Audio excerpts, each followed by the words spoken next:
Bill Theofilou from Accenture Strategy joins us today to discuss brand purpose and how it influences purchasing decisions by consumers. So, first of all, could you define brand purpose? It's more than just making money in today's day and age. And what we saw in our research is over half of Americans are very much looking to spend money and align themselves with brands and organizations who share their values. So we're talking about things like health and wellness, employee well-being, gender equality issues. Whatever it is that defines you as an individual, we're increasingly seeing that people want to align themselves with businesses that also take a stand for those same things.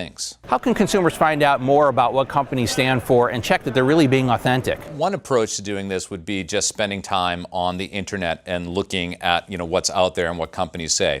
One of the interesting things we found in our Global Consumer Pulse research was that the younger generations today are really paying attention to what leadership in organizations and companies say. Now, Bill, what happens if some companies say they're doing one thing, but in fact they're disingenuous and they're really doing something else? Does that impact consumer trust? The consumers are smart.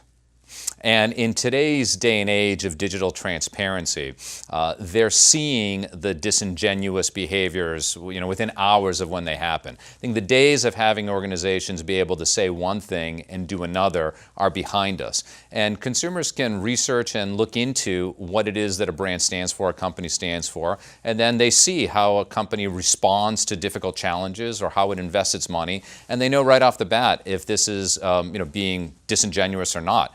Organizations that have made the wrong choices on that are paying the price in terms of what their overall performance in the marketplace is as their trust scores fall. Now, could you give me an example of some companies which have strong brand purpose and are trusted? So, for example, there's companies like Unilever. Unilever has over 60% of their growth coming from their more socially responsible and ethical brands. We see Patagonia in the news a lot for all the right reasons. Recently, Adidas and Parley put together a partnership to focus on ocean plastics. Kind Bar is an example of a company that's famously putting forward healthy, natural ingredients in a way that is clean and makes sense to people. These are some of the leading brands in this space.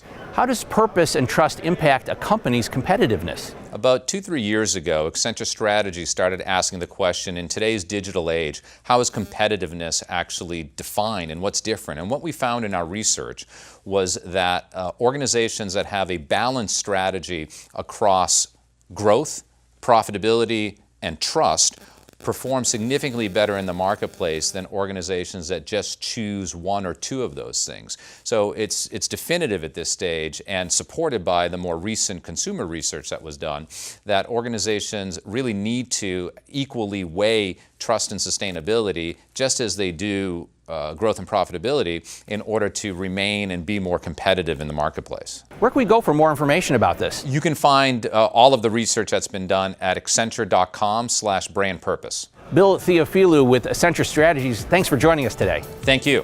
Check out businessfirstam.com to find out where to see our entire show. And don't forget to like, follow, and share Business First AM.